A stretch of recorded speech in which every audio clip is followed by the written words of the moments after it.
Shalom saudara, selamat pagi saudara. Hari yang penuh dengan sukacita buat hidup kita. Oleh karena Tuhan menghampiri hidup saudara dan saya lewat firman-Nya. Pribadi firman ini sangat penting. Karena firman ini bisa diwujudkan melalui dalam hidup saudara. Saya akan melanjutkan apa yang saya sudah sampaikan minggu lalu kepada saudara. Tentang masa persiapan kedatangan Tuhan. Kembali lagi. Tetapi saya mengajak kita untuk kita berdoa lebih dulu. Mari kita berdoa. Kami bersyukur oleh karena kami diberi anugerah oleh Tuhan di masa-masa seperti ini. Kami mengalami Tuhan lewat firman-Mu. Firman yang adalah pribadi-Mu sendiri Tuhan. Firman yang adalah Allah sendiri. Kami berterima kasih oleh karena pekerjaan Roh-Mu menolong kami. Sehingga firman itu bisa terwujud. Menjadi iman. Menjadi karakter. Bahkan menjadi kemauan di dalam hidup kami. Kami bersyukur dan kami memberikan tempat. Dan memohon dan supaya memberikan tempat kepada Roh-Mu untuk terus mengerjakan di dalam hidup kami. Apa yang ditargetkan oleh firman itu, yang kami dengar hari ini, yang sudah kami dengar beberapa waktu yang lalu, supaya itu terwujud dalam hidup kami. Kami bersyukur untuk waktu dan masa anugerah yang Kau berikan ini. Bapak terima kasih untuk karena pewahyuan yang Kau berikan kepada kami. Sehingga menyingkapkan kami dalam masa persiapan tentang kedatangan-Mu kembali lagi ke dunia ini. Terima kasih karena kami diberikan waktu untuk bersama-sama dengan Roh dan Firman. Untuk menyiapkan hidup kami. Untuk waktu tersebut. Kami bersyukur padamu. Kami siap saat ini bagimu. Demi nama Tuhan kami Yesus Kristus. Amin. Saya mengajak kita untuk kembali dulu melihat di Wahyu pasal yang ke-19. Wahyu 19.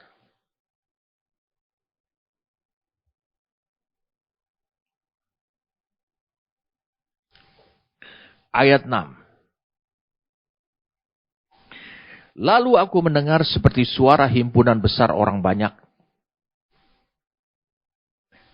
Seperti desau air bah. Dan seperti deru guru yang hebat. Katanya, haleluya.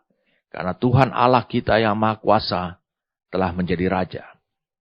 Marilah kita bersukacita dan bersorak-sorai dan memuliakan Dia. Karena... Jadi marilah kita bersukacita, bersorak-sorai dan memuliakannya. Karena hari perkawinan anak domba telah tiba. Dan pengantinnya telah siap sedia. Dan kepadanya dikaruniakan supaya memakai kain lenan halus yang berkilau-kilauan. Dan yang putih bersih. Lenan halus itu adalah perbuatan-perbuatan yang benar dari orang kudus. Lalu ia berkata kepadaku, tuliskanlah berbahagialah mereka yang diundang ke perjamuan kawin anak domba. Katanya lagi kepada perkataan ini adalah benar. Perkataan dari Allah.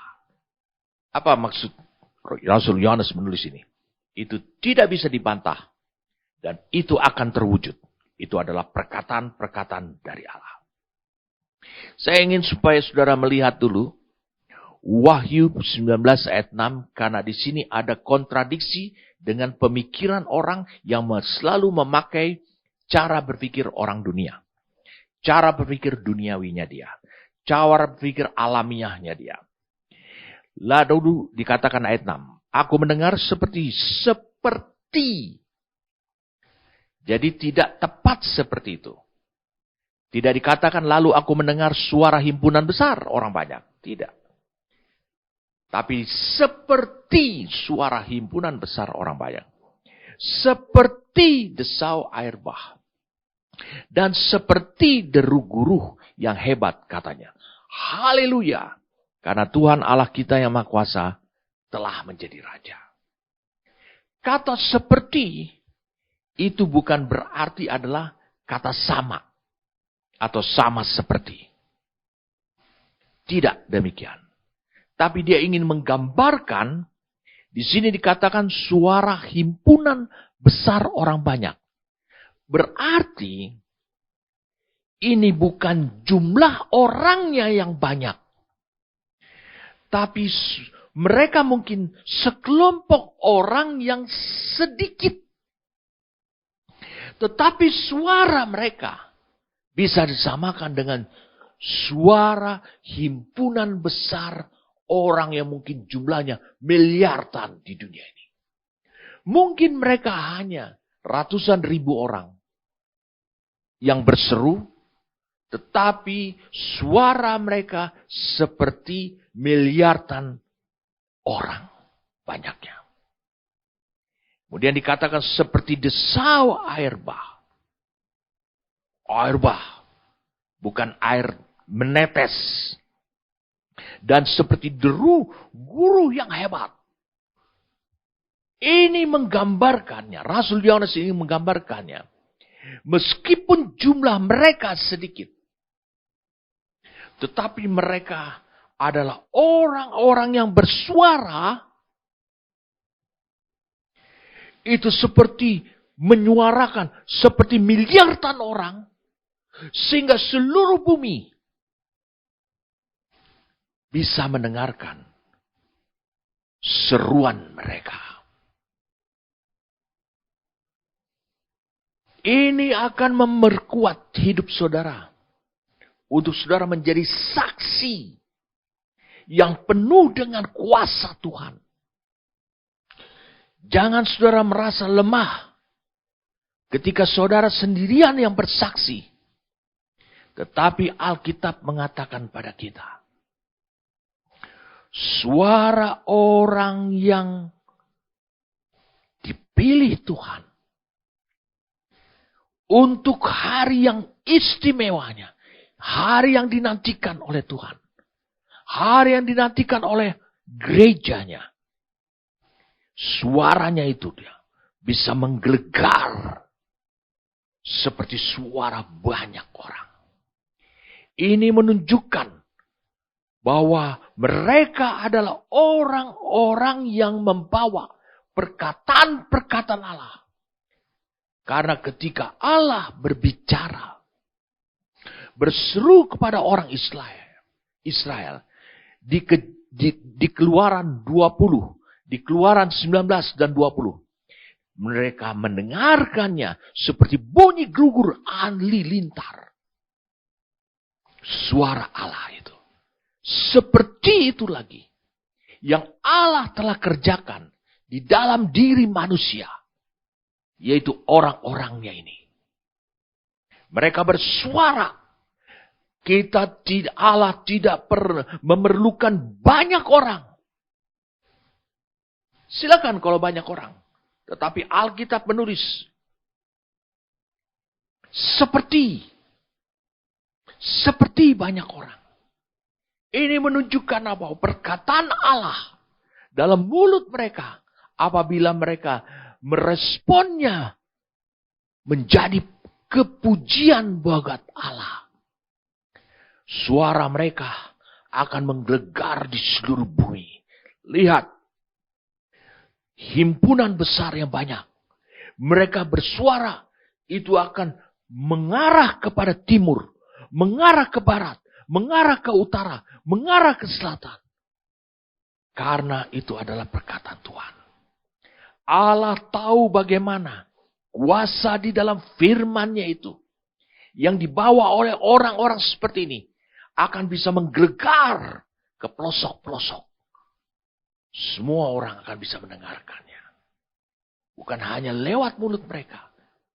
apa yang mereka bisa katakan, apa yang mereka bisa saksikan, tapi lewat kesaksian hidup mereka juga. Seperti desau air bah. Ini membuat kita untuk kembali lagi mengingat peristiwa Nuh. Bagaimana gemuruh, bagaimana tanah terbelah dan air keluar. Kemudian desau guruh yang hebat. Bagaimana ketika Israel mendengar perkataan Tuhan. Mereka hidup dalam ketakutan. Karena mendengar suara Tuhan. Menggelegar seperti halilintar.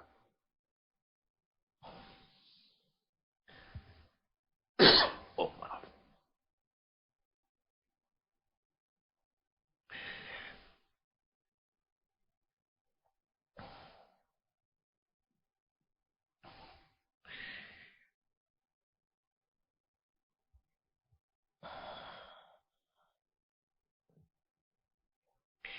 Di Yohanes 12,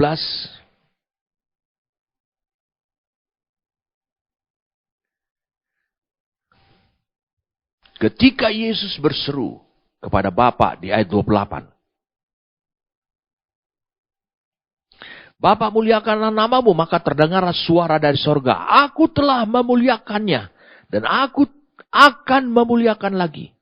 Ayat 29. Orang banyak yang berdiri di situ dan mendengarnya berkata bahwa itu bunyi guntur. Ada pula yang berkata, seorang malaikat telah berbicara dengan dia. Suara Allah terdengar seperti bunyi guntur. Suara malaikat terdengar seperti bunyi guruh dan guntur. Apa maksudnya? Maksudnya, apa yang dikatakan di dalam Wahyu 19. Ayat yang ke-6 ini. Hidup saudara, hidup gerejanya, hidup hamba-hamba Tuhan. Itu memiliki suara. Kesaksian dari mulut mereka. Kesaksian lewat hidup mereka. Itu supranatural. Berasal dari surga.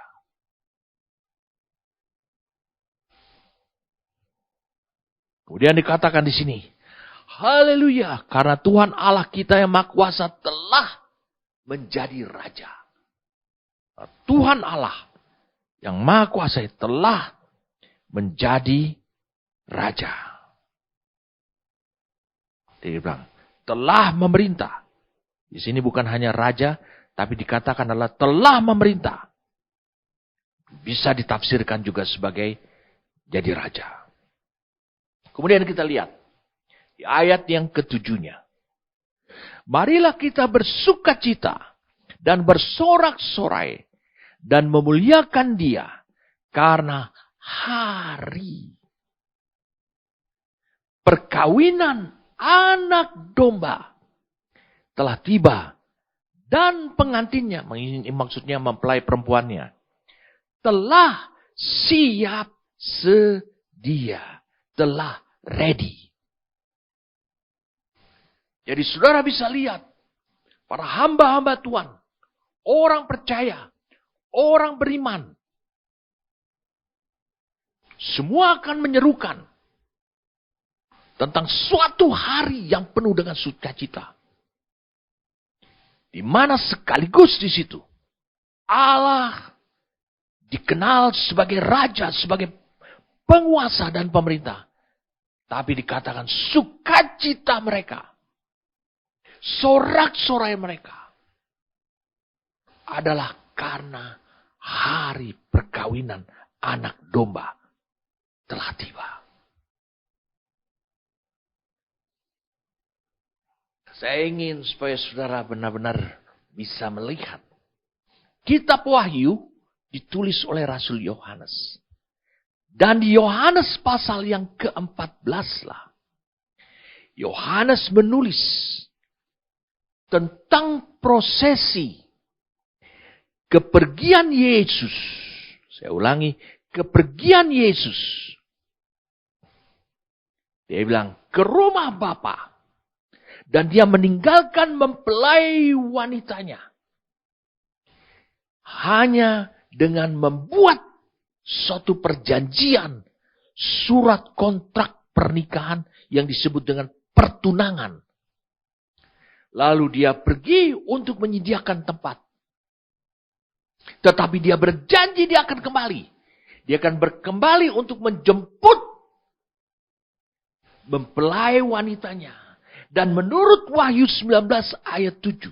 Dikatakan mempelai wanita telah siap untuk berada di rumah Bapa. Untuk berkehidupan bersama-sama dengan Bapa. Saya ingin supaya saudara bisa melihat. Inilah kehidupan yang harus saudara jalani ketika saudara menjadi tunangannya mempelai laki-laki yaitu Kristus. Ketika saudara lahir baru. Di 2 Korintus. Saya ulangi di 2 Korintus pasal yang ke-11. Mari kita lihat sama-sama. 2 Korintus 11 ayat 2. Paulus menulis, sebab aku cemburu kepada kamu dengan cemburu ilahi karena aku telah mempertunangkan kamu kepada satu laki-laki. Untuk membawa kamu kepada perawan. Kamu sebagai perawan suci. Jadi belum tidur bersama dengan laki-laki tersebut. Dengan mempelai laki-laki. Kepada Kristus.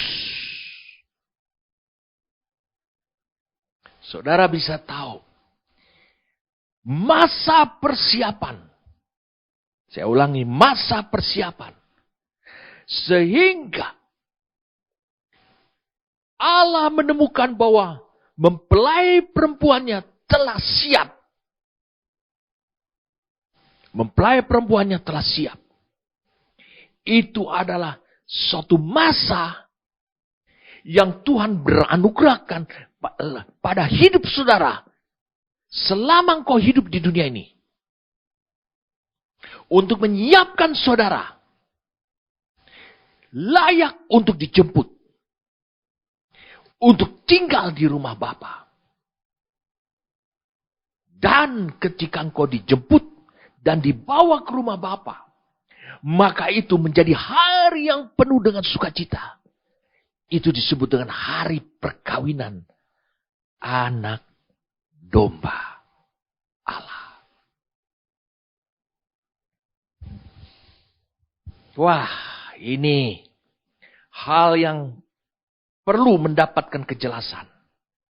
Mari, minggu lalu saya sudah bagikan kepada saudara tentang sahabat-sahabat mempelai laki-laki. Rasul Paulus, dia adalah sahabat mempelai laki-laki itu tersebut. Dia adalah sahabat. Mari kita lihat sekarang. Kita tinggalkan dulu Wahyu 19 ayat 7. Marilah kita bersukacita dan bersorak-sorai dan memuliakan dia. Karena hari perkawinan anak domba. Jadi di hari perkawinan. Gerejanya telah dijemput. Karena telah siap sedia. Karena telah siap. Untuk tinggal. Dalam rumah Bapa. Untuk selama-lamanya. Tentu saudara masih ingat. Apa yang saya sampaikan. Kepada saudara. Perhatikan baik-baik. Di Mazmur 23. Ayat 6. Kebajikan dan kemurahan belaka akan mengikuti aku seumur hidupku. Dan aku akan diam. Di sini digunakan kata yasab. Diam ini yasab. Bahasa Inggrisnya adalah King James Version, nulisnya adalah dwell. Yasab H3427. Dalam rumah Tuhan sepanjang masa. Yasab terjemahannya adalah tinggal atau berdiam. Tetapi menurut Ibrani kuno, kata yasab itu memberikan pengertian. Bahasa Inggrisnya meaning. Artinya adalah kembali ke tempat asal. Turn back. Return. Wah. Jadi saudara lihat. Hari perkawinan anak domba itu. Itu adalah misi terakhir. Yang dibebankan oleh Allah kepada Sang Putra. Bukan hanya bolak-balik ke dunia ini. Tetapi untuk membawa umat Tuhan kembali ke tempat yang aslinya, asal usulnya. Yaitu rumah Bapa. Yang kita kenal itu adalah langit baru dan bumi yang baru. Sekarang saudara mendapatkan pemahaman yang semakin clear buat saudara. Bahwa masa hari perkawinan anak domba itu dibedakan dengan masa pertunangan. Jadi ada jeda waktu ketika saudara lahir baru sampai saudara siap dan dijemput oleh Kristus, dibawa ke rumah Bapa, dan saudara dinikahkan, dikawinkan. Saya ulangi, dikawinkan dengan anak domba. Berarti ada sekian banyak waktu. Dan waktu itu cukup. Allah akan memberikan Roh-Nya yang kudus. Allah akan memberikan firman-Nya untuk menyiapkan saudara. Tetapi Allah juga akan memberikan sahabat-sahabat mempelai laki-laki tersebut. Yakni hamba-hamba Tuhan. Untuk membuat saudara siap. Sebelum saya memulai penjelasan ini secara rinci, saya ingin kita mengutip dulu Yohanes 1 ayat ke-29. Pada keesokan harinya Yohanes, maksudnya Yohanes Pembaptis, ini bukan Rasul Yohanes, melihat Yesus datang kepadanya. Yesus datang kepadanya. Dan dia berkata, lihatlah anak domba Allah yang menghapus dosa dunia.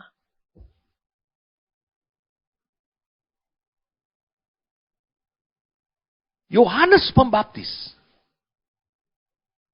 sebagai sahabat mempelai laki-laki mengatakan kepada diri Yesus. Dan Rasul Yohanes menulisnya. Ini yang berkata adalah Yohanes Pembaptis, bukan Rasul Yohanes. Dan Rasul Yohanes menulisnya. Dia bilang, lihat anak domba Allah yang menghapus dosa dunia. Yohanes pasal yang ketiga. Mari kita lihat. Yohanes pasal yang ketiga. Ayat yang ke-29. Ayat 28. Ini adalah perkataan Yohanes Pembaptis. Bukan Rasul Yohanes. Kamu sendiri dapat memberi kesaksian bahwa aku telah berkata. Aku bukan Mesias. Tetapi aku diutus untuk mendahuluinya. Yang empunya mempelai perempuan ialah mempelai laki-laki. Tetapi sahabat mempelai laki-laki yang berdiri dekat dia dan yang mendengarkannya sangat bersukacita mendengar suara mempelai laki-laki itu. Mempelai laki-laki itu bersuara ke siapa? Kepada wanita. Kepada mempelai wanita. Itulah sukacitaku. Dan sekarang sukacitaku itu penuh. Ya harus makin besar. Tapi aku harus makin kecil. Yohanes Pembaptis mengatakan bahwa dia adalah sahabat. Dia bukan Mesias. Dia bertanggung jawab untuk mencari jodoh buat mempelai laki-laki tersebut. Itulah para gembala Itulah para hamba-hamba Tuhan. Para rasul, nabi, penginjil, pengajar, dan para gembala. Yang memberitakan Injil kepada hidup saudara. Mereka diumpamakan seperti sahabat-sahabat mempelai laki-laki.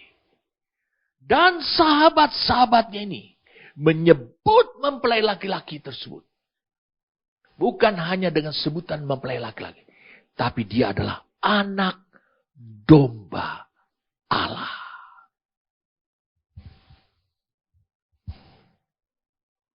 Berarti kita lihat. Sekarang kita menuju kepada Wahyu 19 tadi. Wahyu 19 tadi. Ayat 7. Marilah kita bersukacita dan memuliakan. Bersukacita dan bersorak-sorai dan memuliakan dia. Karena hari perkawinan anak domba telah tiba. Dan pengantinnya telah siap sedia. Saudara bisa lihat peranan sahabat-sahabat ini. Bagaimana dia memperkenalkan Yesus sebagai anak domba Allah. Dan ketika saudara menerima kehidupan Yesus sebagai anak domba Allah yang menghapus dosa saudara. Maka bukan hanya berhenti sampai di situ saja sang sahabat-sahabat ini. Dia terus berjuang atas hidup saudara. Supaya Wahyu 19 ayat 7 itu terjadi. Di mana menyiapkan hidup saudara. Saya ulang, menyiapkan hidup saudara. Supaya saudara siap. Pada hari pernikahan yang sudah ditentukan oleh Allah Bapa.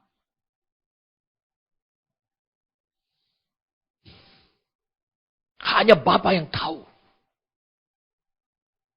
Kita nggak ada urusannya. Kutak-katik hari. Bapa tahu bahwa hari itu.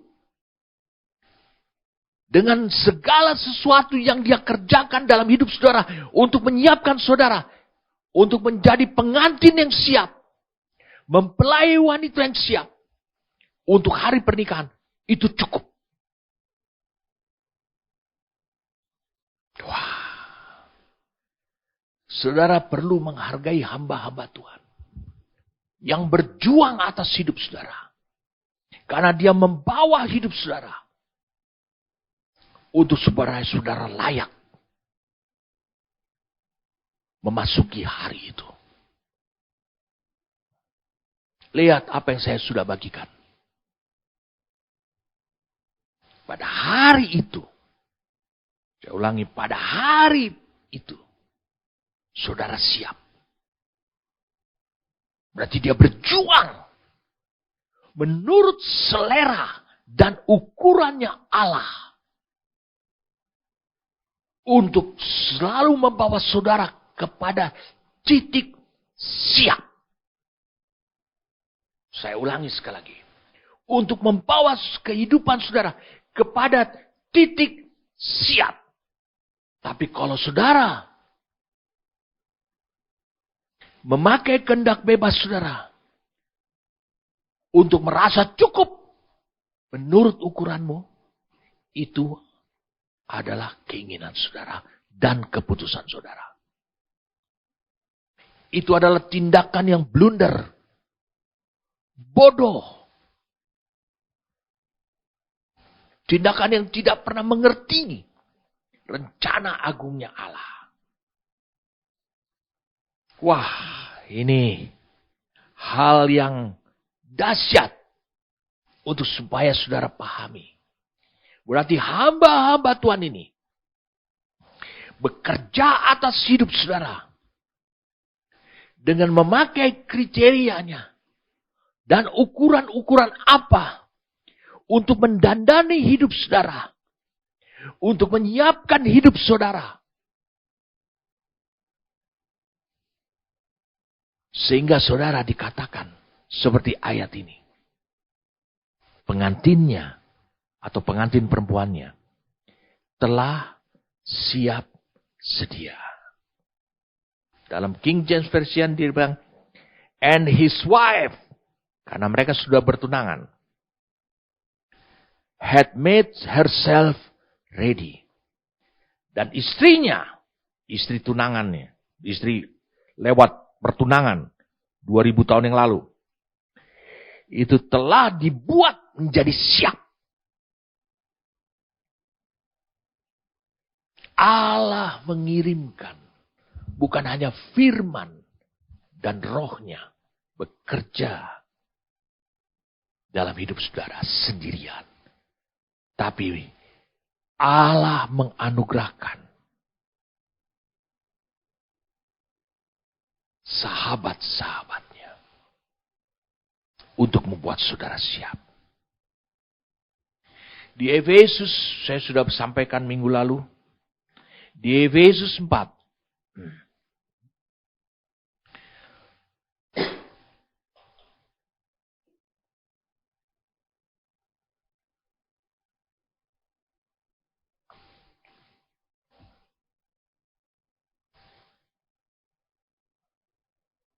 ayat yang ke-7. Tetapi kepada kita masing-masing telah dianugerahkan kasih karunia menurut ukuran pemberian Kristus. Itulah sebabnya kata nas tatkala ia naik ke tempat tinggi. Ia membawa tawanan-tawanan. Ia memberikan pemberian-pemberian kepada manusia. Bukankah ia telah naik? Yesus naik, berarti dia meninggalkan gerejanya. Yohanes pasal yang ke-14. Dia naik untuk menyediakan tempat buat saudara dan saya. Tatkala ia naik ke tempat tinggi dan ia membawa tawanan, ia memberikan pemberian-pemberian kepada manusia. Bukankah ia telah naik, berarti bahwa ia juga telah turun ke bagian bumi yang paling lemah. Yang telah turun, ia juga yang telah naik jauh lebih tinggi daripada semua langit untuk memenuhkan segala sesuatu. Dan ialah yang memberikan, ini pemberiannya. Baik rasul-rasul maupun nabi-nabi, baik pemberita-pemberita Injil maupun gembala-gembala dan pengajar-pengajar, untuk memperlengkapi orang-orang kudus bagi pekerjaan pelayanan.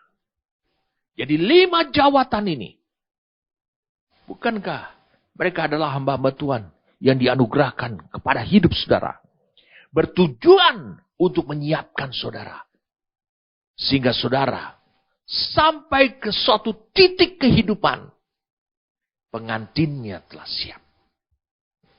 Mereka bekerja untuk apa? Lihat ayat 12-nya. Memperlengkapi orang-orang kudus bagi pekerjaan pelayanan. Bagi pembangunan tubuh Kristus. Sampai kita semua telah mencapai kesatuan iman.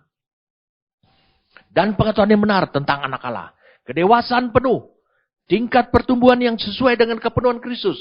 Sehingga kita bukan lagi anak-anak yang diombang-ambingkan oleh rupa-rupa angin pengajaran. Oleh permainan palsu manusia dalam kelicikan mereka yang menyesatkan. Sehingga membuat orang banyak undur. Tetapi dengan teguh berpegang kepada kebenaran di dalam kasih. Kenapa ada kata kasih? Kebenaran dalam kasih. Karena hubungan mempelai dengan sesama mempelai laki-laki dengan mempelai wanita, kasih. Mempelai wanita dengan mempelai laki, kasih, cinta. Bertumbuh dalam segala hal ke arah dia, Kristus yang adalah kepala. Saudara bisa melanjutkan membacanya terus sampai saudara habis. Apa makna dari semua ini? Artinya Allah telah menetapkan satu hari yang sukacita, bukanlah sorga. Saya tahu apa yang ada di kepala saudara. Saudara mengikuti Yesus karena saudara mengimpikan sorga. Ada yang lebih. Saudara sudah lihat di Wahyu pasal yang ke-19 ini. Wahyu 19 ini. Dikatakan haleluya karena Tuhan Allah. Kita yang maha kuasa telah menjadi raja. Marilah kita bersukacita. Bersorak-sorai. Memuliakan dia. Itu hari yang dahsyat. Itu bukan berbicara tentang tempat di sorga. Bukan. Itu berbicara tentang suatu suasana kehidupan. Saya tekan suatu kondisi kehidupan. Bukan karena tempatnya. Saya ulangi sekali lagi. Bukan karena tempatnya. Tapi karena suasana kehidupan.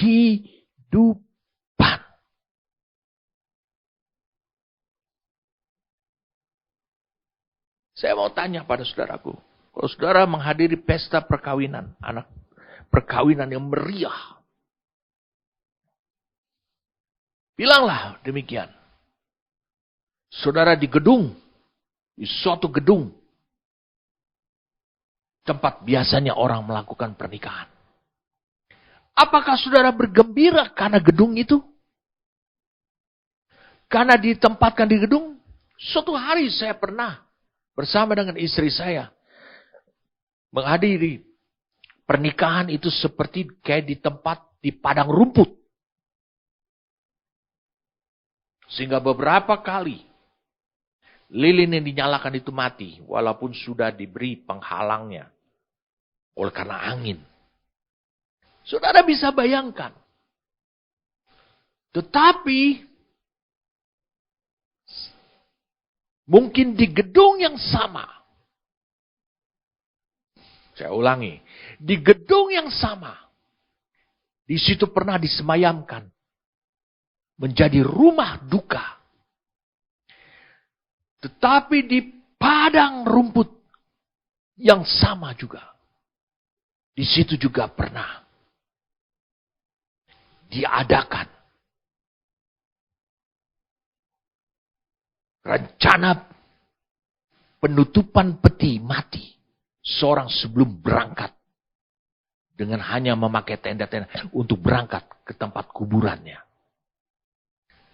Tetapi mengapa kita bersuka cita? Kita bersuka cita bukan karena tempatnya. Kita bersuka cita karena suasana.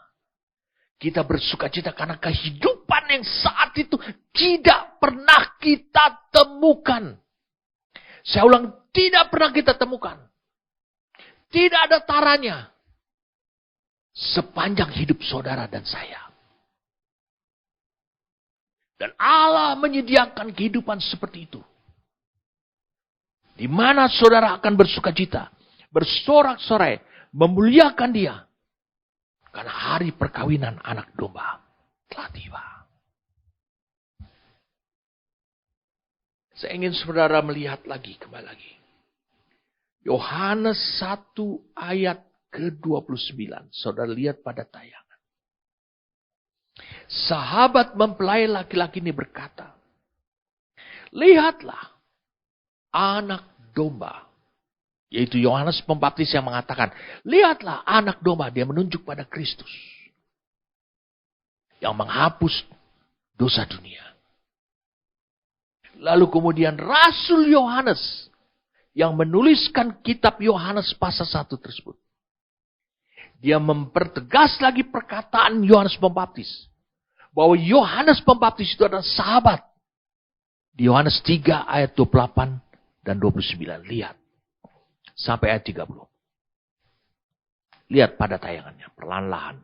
Ayat 28. Ayat 29.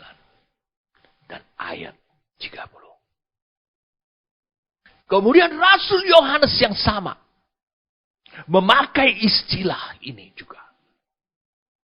Pada Wahyu 19. Karena dia penulis dari kitab Wahyu. Dikatakan ada hari perkawinan anak domba. Dan dikatakan pengantinnya telah siap. Berarti orang-orang yang bertobat. Orang-orang yang telah lahir baru. Itu dibina. Dilayani. Sehingga suatu hari. Mereka yang sudah kenal anak domba ini. Dipertunangkan dengan anak domba ini. Dibina. Seperti yang Rasul Paulus katakan 2 Korintus 11 ayat 2. Saudara lihat pada ayatnya di tayangan. Dibina. Paulus mengatakan, aku cemburu. Karena kamu telah dipertunangkan. Kamu telah aku pertunangkan. Dengan seorang laki-laki. yaitu mempelai laki-laki itu Kristus. Dipertunangkan. Berarti dia membuat jemaat Korintus lahir baru. Sama seperti Yohanes Pembaptis. Dia membuat orang pada masa itu lahir baru. Tetapi itu tidak berhenti sampai di situ saja. Bukan sukacita mereka. Jangan sukacita mereka terkecoh. Bukan mereka memiliki passion. Bukan mereka hanya memiliki dambaan hati. Sukacita hanya untuk mendapatkan surga. Tapi hari perkawinan anak domba. Ini tidak mudah. Saya katakan, ini tidak mudah. Itu sebabnya Allah tidak tanggung-tanggung untuk memberikan para rasul, nabi, gembala, pengajar, dan para penginjil. Untuk mendewasakan saudara. Untuk menyiapkan saudara. Sampai pada titik layak untuk dikawinkan. Telah siap untuk hal seperti itu.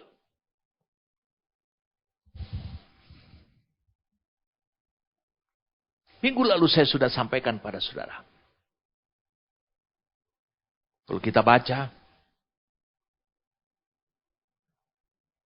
di Wahyu 19 ayat 8, dan kepadanya dikaruniakan supaya memakai kain lenan halus yang berkilau-kilauan dan yang putih bersih. Lenan halus itu adalah perbuatan-perbuatan yang benar dari orang-orang kudus. Gerejanya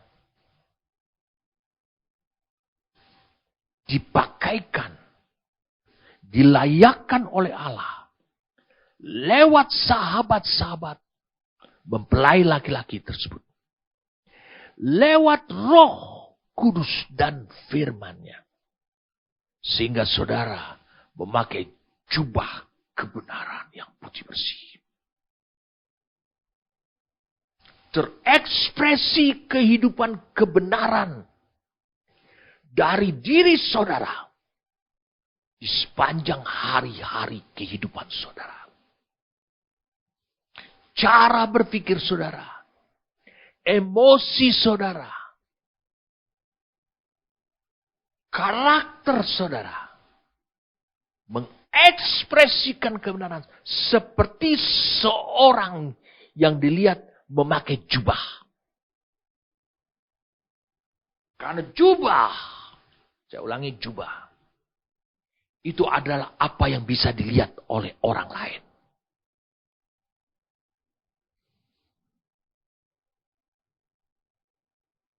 Wow. Saya mau tunjukin pada saudara. Ini bukan hanya berhenti sampai di sini saja.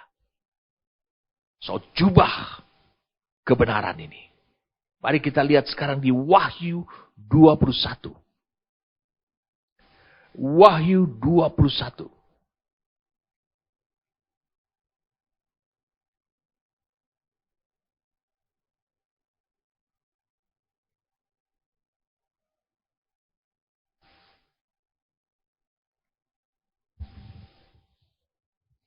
Mari kita lihat.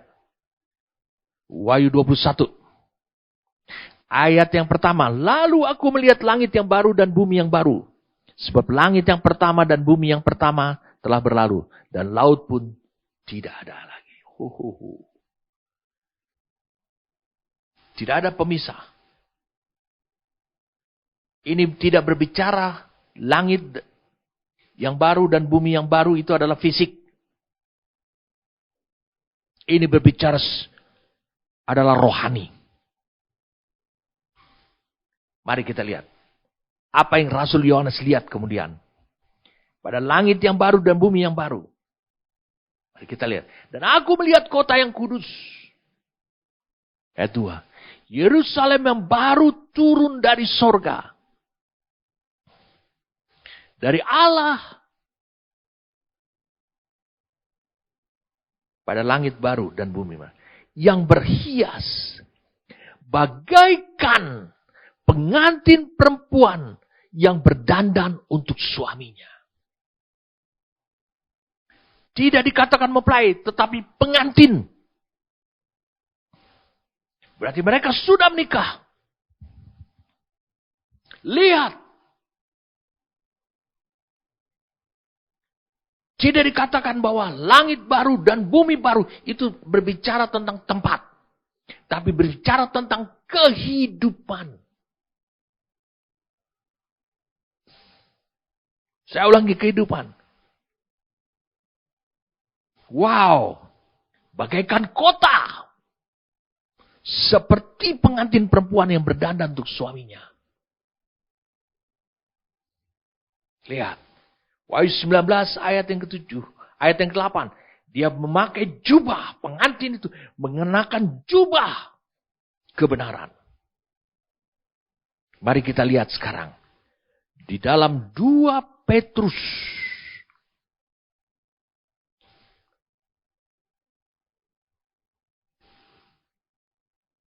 Dalam 2 Petrus.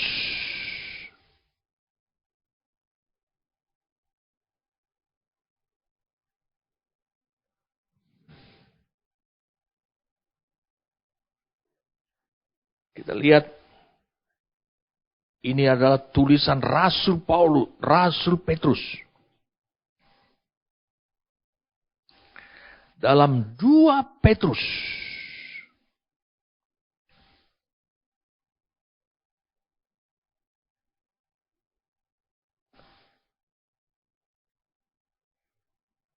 Sorry, saudara.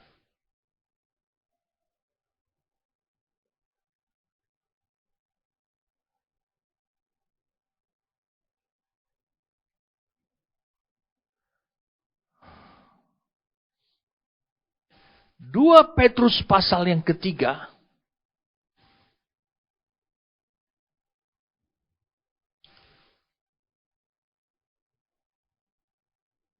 Ayat 13. Kita bisa baca mulai ayat 11. Jadi jika segala sesuatu ini akan hancur secara demikian. Betapa suci dan salehnya kamu harus hidup. Ini adalah kesiapan saudara. Yaitu kamu yang menantikan dan mempercepat kedatangan hari Allah. Hari Tuhan. Pada hari itu langit akan binasa dalam api dan unsur-unsur dunia akan hancur karena nyalanya. Tetapi sesuai dengan janjinya. Kita menantikan langit yang baru. Dan bumi yang baru. Di mana terdapat kebenaran. Klop sudah. Jadi itu tidak berbicara tentang tempat. Berbicara tentang suatu kondisi kehidupan. Berbicara tentang kehidupan. Di hari tersebut. Saudara akan menempati suatu kehidupan.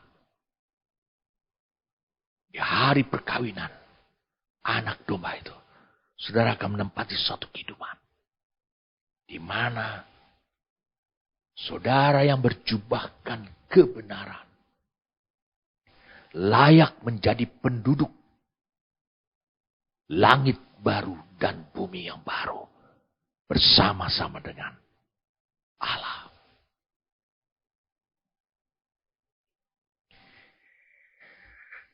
Sebelum kita berdoa. Saudara bisa bayangkan. Perjalanan rohani kita. Sejak lahir baru. Bukan tanpa arah dan tanpa target sasaran. Sudah jelas Allah menunjukkan pada kita. Apa yang mau dicapai? Mengapa saudara dibina oleh para hamba-hamba Tuhan? Saudara boleh kabur. Saudara boleh menentukan sendiri. Silakan. Mengapa saudara diberikan firman? Mengapa pekerjaan roh dahsyat dalam hidup saudara?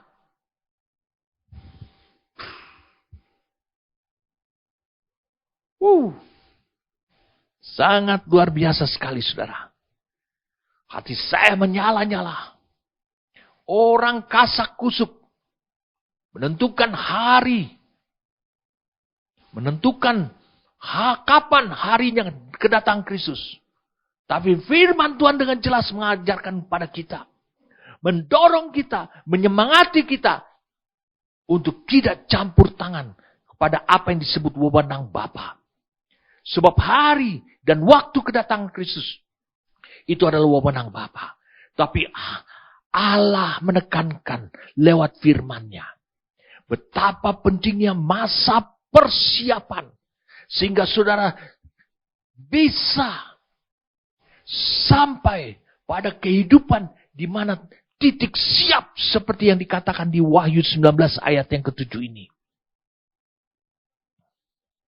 Dan pengantinnya telah siap. Gerejanya telah siap. Bukan saudara hidup sendiri. Membangun diri saudara untuk sendiri. Tapi bagaimana memiliki kesatuan iman. Hidup bersama. Bergerak bersama. Memiliki kesamaan.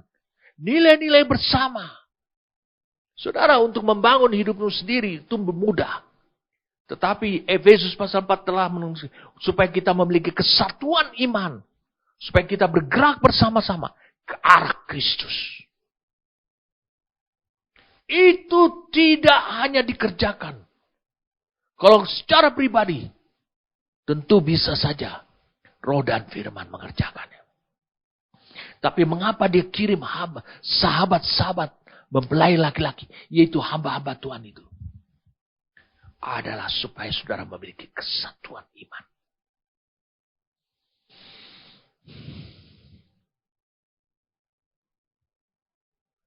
Wah, rasanya hati saya menyala-nyala, bergetar.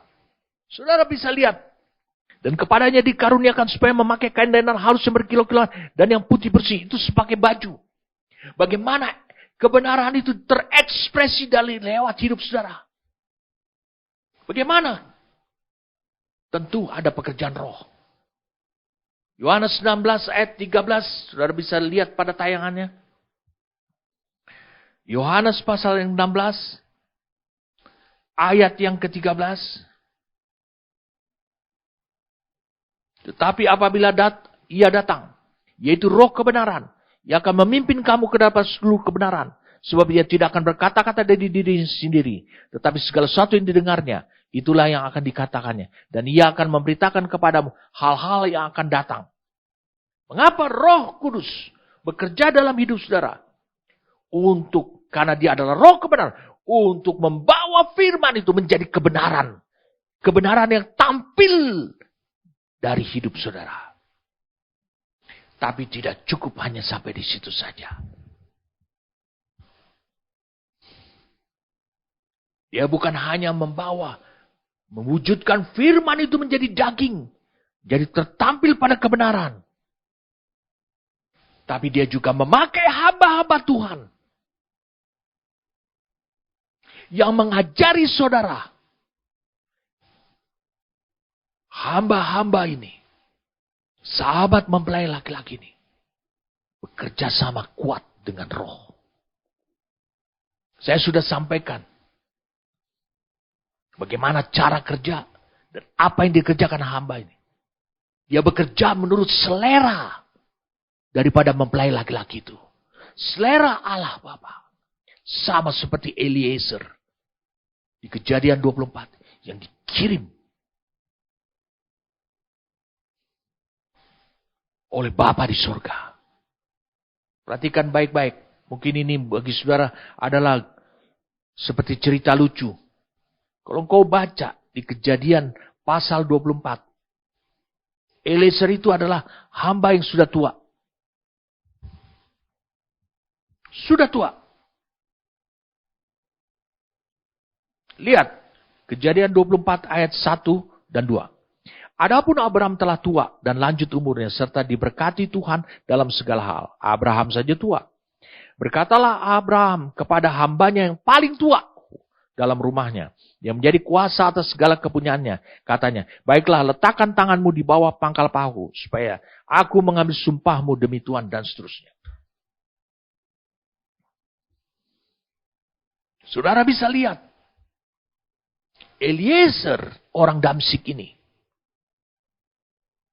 dia adalah sahabat mempelai laki-laki yang dalam hal ini adalah Ishak. Dia bekerja untuk mencari jodoh di bawah sumpah, apa artinya buat kita? Artinya buat kita. Apa menurut selera Bapa? Apa menurut selera mempelai laki-laki? Karena dia adalah anak. Selera anak dengan selera Bapa sama. Dia akan bekerja untuk bisa mendapatkannya. Dan setelah dia mendapatkan Ribka, kalau saudara lihat, dia tidak sama sekali membuat Ribka tertarik kepada Eliezer. Mungkin saudara tertawa dan tersenyum-senyum. Ngapain tertarik pada Tuhan? Bukan. Karena dia adalah hanya hamba. Dia adalah hanya sahabat. Dia berada di bawah sumpah. Apa yang diceritakan Eliezer adalah tentang kehebatan daripada Abraham. Dan itu yang membuat Ribka tertarik. Bibit, bebet, bobot. Wow, kalau bapaknya seperti itu. Jadi ketertarikan Ribka. Karena melihat bapaknya dengan Tuhan. Bapaknya Ishak dengan Tuhan. Dan dia langsung percaya. Bahwa Ishak. Dan dia langsung mendapatkan gambaran. Ishak itu seperti apa? Padahal belum ada WhatsApp. Belum ada foto-fotoan. Dan Ribka tidak tertarik kepada Eliezer. Yang memberikan kepada dia pemberian-pemberian yang mahal-mahal.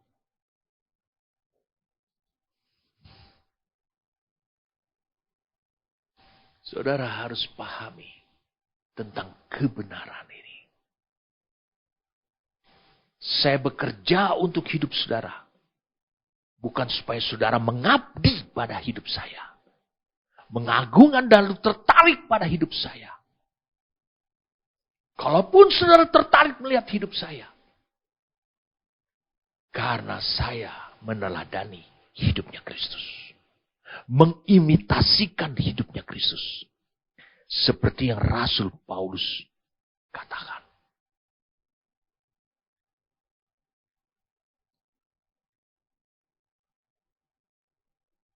Mari kita lihat sama-sama. Di dalam Korintus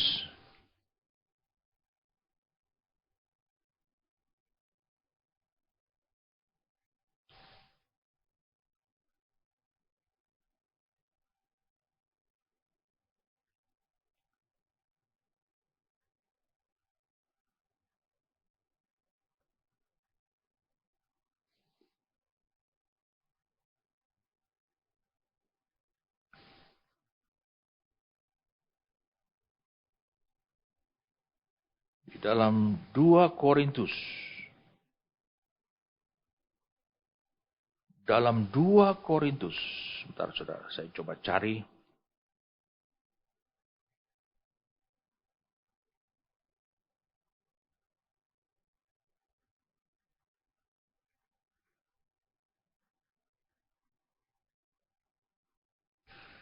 Dua Korintus.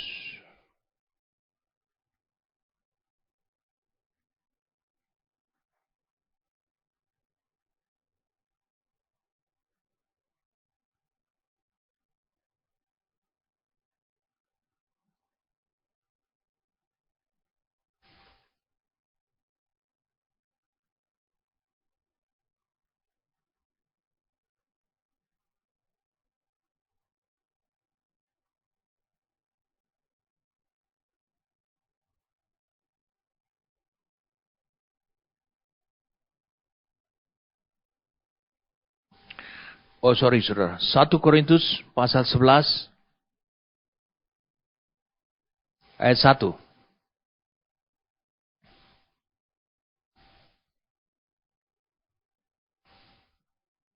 Jadilah pengikutku sama seperti aku juga menjadi pengikut Kristus. Jadilah pengikutku sama seperti aku juga menjadi pengikut Kristus. Ini yang Paulus ungkapkan. Aku tidak mau engkau tertarik kepada hidupku, tetapi engkau tertarik kepada hidupku karena aku ini mengimitasikan Kristus. Jadi tetap ketertarikan saudara adalah bukan kepada hamba Tuhan, tapi kepada hidupnya Kristus yang nyata, yang terekspresi lewat kebenaran, bagaikan jubah pada sahabat mempelai itu.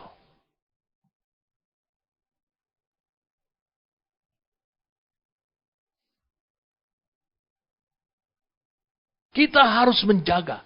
Kita para hamba-hamba Tuhan harus tetap menjaga. Jangan sampai saudara dikultuskan, diagungkan oleh jemaat pengikut saudara. Tentu haruslah Kristus. Oleh karena tanggung jawab hamba Tuhan ini memiliki dua tanggung jawab. Dua peranan. Satu sisi dia adalah sahabat. Tapi satu sisi dia juga adalah mempelai wanita. Sehingga kepada mereka dituntut lebih lagi.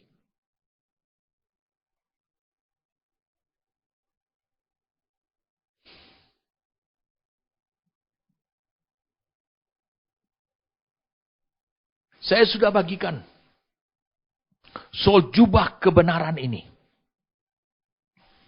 Di masa persiapan ini. Itu adalah pekerjaan Roh Kudus. Menurut Yohanes 16 ayat 13. Yohanes 16 ayat 7 juga mengatakan demikian. Tetapi menurut Rasul Paulus dalam Efesus 1. Ayat 13, di dalam dia kamu juga karena kamu telah mendengarkan firman kebenaran, yaitu Injil keselamatanmu. Di dalam dia kamu juga ketika kamu percaya dimeteraikan dengan Roh Kudus yang dijanjikannya itu. Dan Roh Kudus itu adalah jaminan. Saya telah katakan jaminan. Bagian kita sampai kita memperoleh seluruhnya. Yaitu penebusan yang menjadikan kita milik Allah untuk memuji kemuliaannya. Perhatikan ini baik-baik. Roh Kudus bekerja dalam diri kita. Dimeteraikan dengan Roh Kudus. Itu adalah pemberiannya ketika engkau percaya kepada Kristus. Saudara lahir baru. Dan ini adalah jaminan bagian sampai saudara memperoleh seluruhnya. Itu pemberian Allah. Di masa pertunangan sampai kepada hari perkawinan. Roh Kudus itu akan memampukan saudara untuk mengekspresikan kebenaran. Terekspresi, terpancar. Sehingga Allah Bapa melihat. Hidup gerejanya siap. Saya ulangi, hidup gerejanya siap.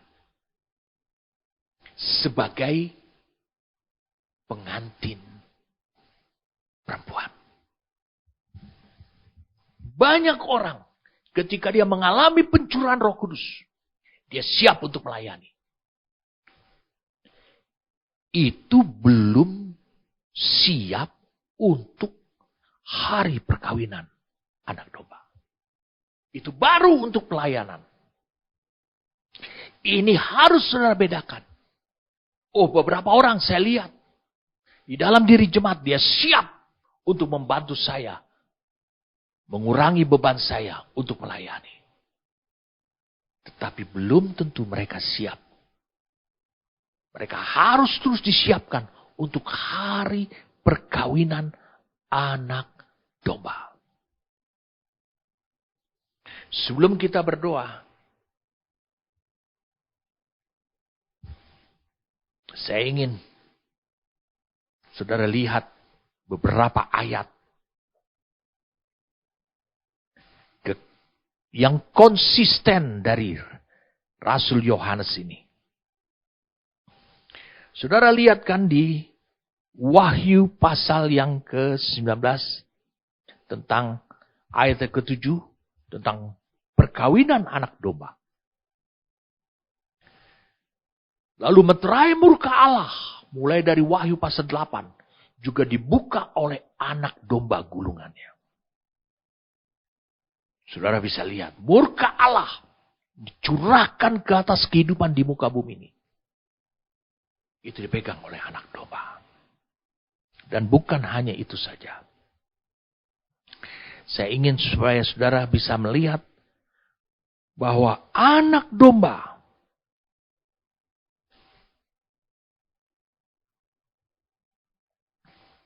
dimulai dari kitab Yohanes oleh Yohanes. Dan dia konsisten terus menulisnya. Kemudian dikatakan lagi di Wahyu pasal 21. Ayat 9, maka datanglah seorang dari ketujuh malaikat yang memegang ketujuh cawan yang penuh dengan ketujuh malapetaka terakhir itu. Lalu ia berkata kepadaku, katanya, marilah ke sini, aku akan menunjukkan kepadamu pengantin perempuan. Mempelai anak domba, lalu di dalam roh ia membawa aku, Yohanes, Rasul Yohanes, ke atas sebuah gunung yang besar dan tinggi. Dan ia menunjukkan kepadaku, kota yang kudus itu, Yerusalem turun dari surga. Ini sudah bahas tadi.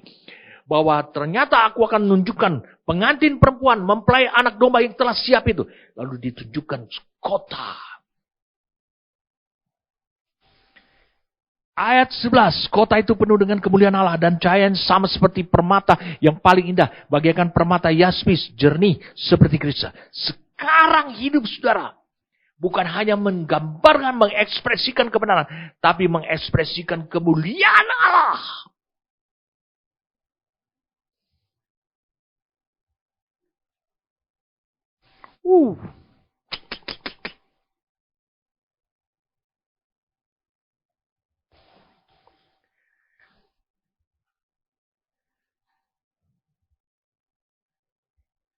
Mari kita lihat saudaraku, Wahyu 21. Dalam kota itu, yaitu mempelai perempuan, pengantin perempuan.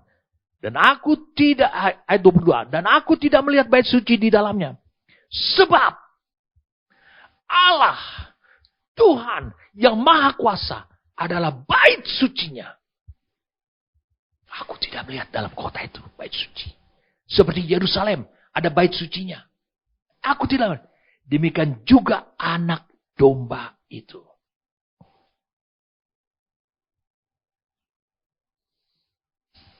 Berarti Allah dan anak domba itu telah manunggal dengan gerejanya. Mari kita lihat lagi. Saya ingin saudara semangat dalam hal ini. Kita lihat ayat 23. Dan kota itu tidak memerlukan matahari dan bulan untuk menyinarinya. Tidak ada faktor alamiah. Sebab kemuliaan Allah meneranginya dan anak domba itu adalah lampunya. Bercahaya. Kita lihat lagi sekarang di Wahyu 21 ayat yang ke 27. Tetapi tidak akan masuk ke dalamnya sesuatu yang najis, atau orang-orang yang melakukan kekejian, atau dusta. Tapi hanya mereka yang namanya tertulis dalam kitab kehidupan anak domba. Karena apa? Karena Petrus mengatakan, tentang langit baru dan bumi baru adalah suatu kehidupan. Suatu suasana kehidupan bersama dengan Allah. Di mana hanya terdapat kebenaran. Berarti orang-orang yang seperti ini tidak akan bisa hidup di dalamnya. Kita kembali lagi pada Wahyu 22 ayat 1. Wow, ini saudara. Wahyu 22 ayat 1. Di mana target saudara berada? Mengapa saudara harus bisa misi Yesus membawa saudara kepada perkawinan anak domba dengan anak domba itu? Wahyu 22 ayat 1. Lalu ia menunjukkan kepadaku sungai air kehidupan yang jernih bagaikan kristal dan mengalir keluar dari tata Allah dan tata anak domba itu.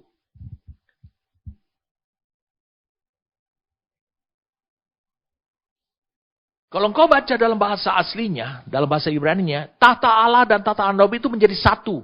Satu tata. Allah dan anak domba itu satu. Yang jadi pertanyaan, yang membuat saudara gusar mendengarkan ayat 1 ini.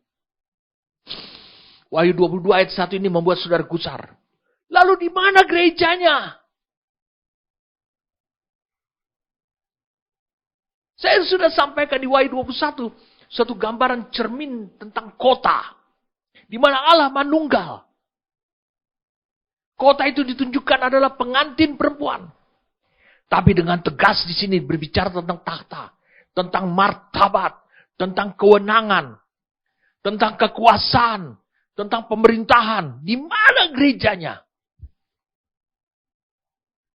Wow, ini kabar gembiranya. Dan kita akan berdoa untuk hal ini.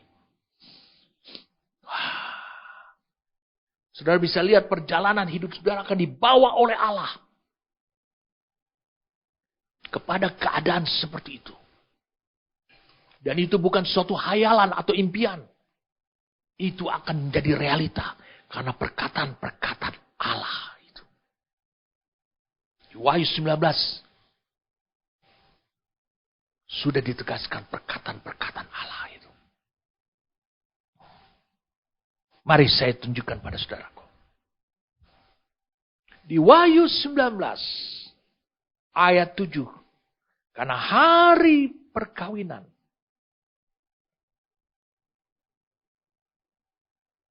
Anak domba telah tiba. Dia menikah dengan siapa? Dia menikah dengan gerejanya. Sebagai mempelai wanita yang telah siap.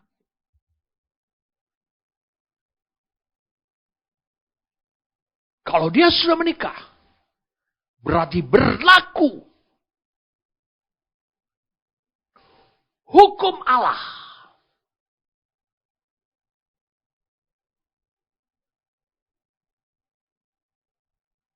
Hukumnya Allah.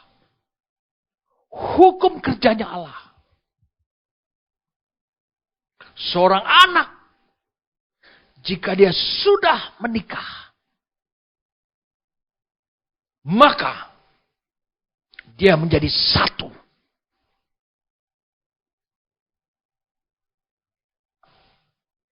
Dia akan terpisahkan dari ayah ibu.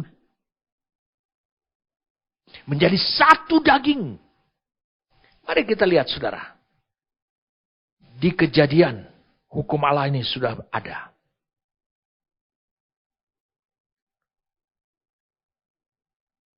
Dalam kitab Kejadian. Pasal yang kedua.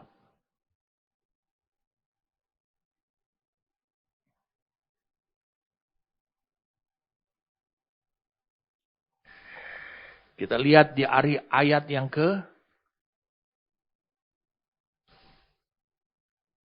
23. Lalu berkatalah manusia itu, inilah dia tulang dari tulangku dan daging dari daging. Ia akan dinamai perempuan sebab ia diambil dari laki-laki. Ambil laki-laki. Sebab itu seorang laki-laki akan meninggalkan ayahnya dan ibunya dan bersatu menjadi satu dengan istrinya. Sehingga keduanya menjadi satu daging. Berarti sudah sangat jelas. Wahyu 22. Ayat 1 ini. Mempertegas. Dikatakan. Di situ ada tata Allah.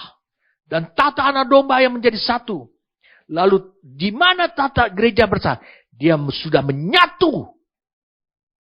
Di dalam lewat pribadi daripada anak domba. Sebagai suaminya.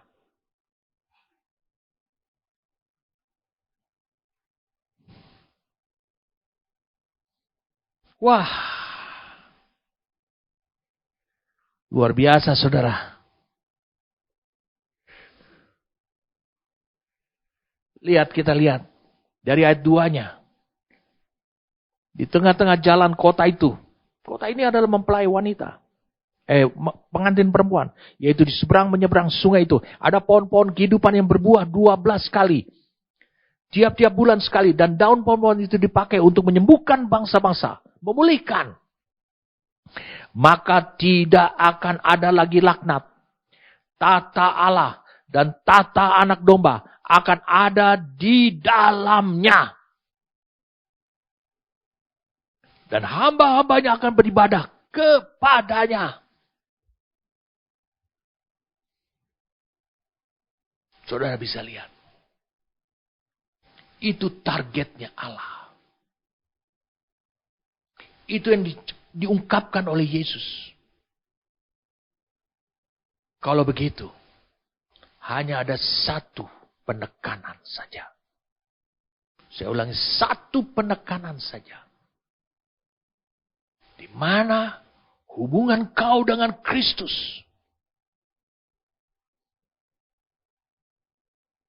Di mana hubunganmu dengan Kristus selama engkau dilayani oleh hamba-hamba Tuhan. Dan oleh roh dan firman selama hidup di dunia ini. Apa penekanannya? Mari saya ajak saudara lalu dan kita akan berdoa. Efesus 2.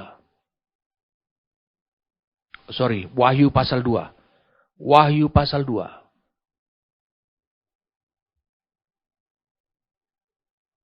Kepada jemaat di Efesus.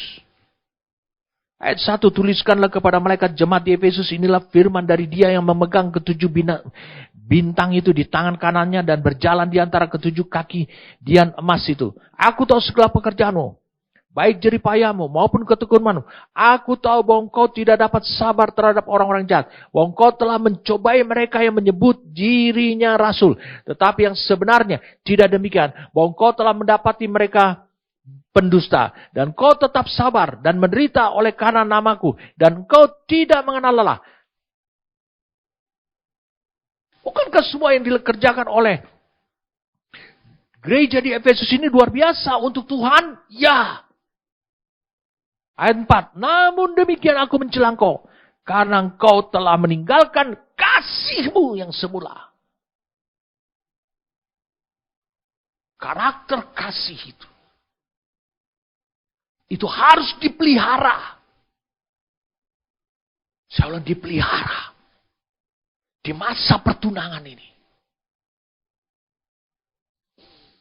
Karakter kasih. Karena engkau telah meninggalkan kasihmu semula. Sebab itu ingatlah betapa dalamnya engkau telah jatuh. Bertobatlah. Dan lakukan lagi apa yang semula engkau lakukan.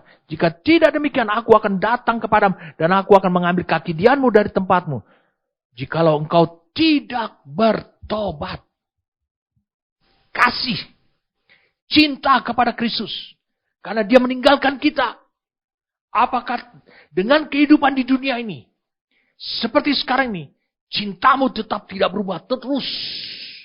Kau menyiapkan dirimu. Untuk hari perkawinan itu. Mari kita lihat sekarang Yeremia.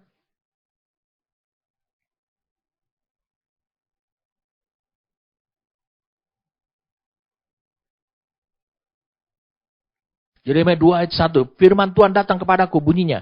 Pergilah memberitahukan kepada penduduk Yerusalem dengan mengatakan. Beginilah firman Tuhan. Aku teringat kepada kasihmu pada masa mudamu. Kepada cintamu pada waktu engkau menjadi pengantin.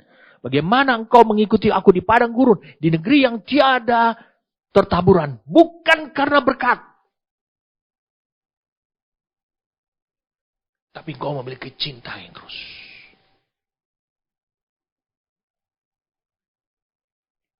Inilah yang harus saudara pelihara.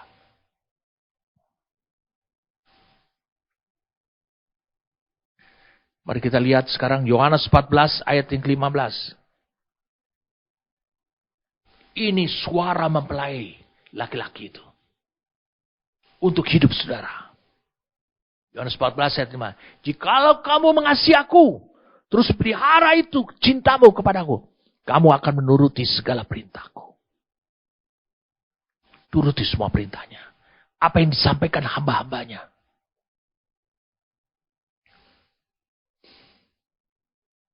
Yohanes 14 ayat 21. Barang siapa memegang perintahku dan melakukan, dialah yang mengasihi aku. Saudara mengasihi dia. Tetap lakukan, pegang perintahnya dan lakukan. Dan barang siapa mengasihi aku, ia akan dikasihi oleh Bapakku, dan aku pun akan mengasihi dia. Ini bercerita tentang dua kekasih. Cinta. Dan aku pun akan mengasihi dia, dan akan menyatakan diriku kepadanya. Saudara adalah orang terhormat. Karena sudah dipertunangkan. Saudara adalah istri daripada Kristus. Saudara disiapkan untuk hari perkawinan itu. Saya ulang, saudara disiapkan untuk hari perkawinan anak domba itu. Sangat penting. Bangun itu. Apa yang hamba-hamba Tuhan kerjakan. Apa yang Roh Kudus kerjakan. Adalah untuk memelihara kasihmu kepada Tuhan. Sehingga engkau bukan mengasihi dunia ini. Dan apa yang ada di dalamnya. Mencintai uang. Mencintai dunia ini. Itulah yang Tuhan inginkan. Tetaplah dalam kesetiaan dengan memelihara kasih kepada Tuhan. Ada orang berkata pada saya nggak mau taat karena terpaksa. Aneh. Lihat, Tuhan memberi jalan, mau terpaksa mau apa? Ketika engkau taat pada perintah Tuhan, apa yang diajarkan oleh hamba Tuhan. Ketika engkau mentaatinya, tanpa tedeng aling-aling, tanpa alasan, mentaatinya, suruh bikin catatan, khotbah, kirim kepada dia. Bukan hanya berkata, yang penting saya mengerti dulu. Ketika engkau mentaati seperti itu, di mata Allah, Allah menghirup. Allah melihat satu gelombang kasih datang dari hidup saudara. Meskipun engkau terpaksa.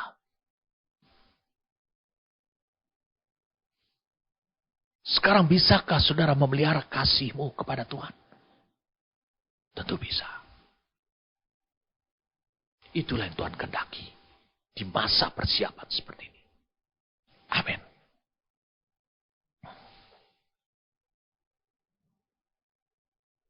Ya, bersyukur padamu Tuhan. Apa yang kau singkapkan secara jelas kepada kami. Kepada saudara-saudara hambamu ini. Sehingga mereka tahu apa yang mereka akan kerjakan selama mereka hidup di dunia ini. Terima kasih. Engkau menyingkapkannya secara jelas. Terima kasih. Karena engkau memberikan masa anugerah dalam waktu ini untuk kami bisa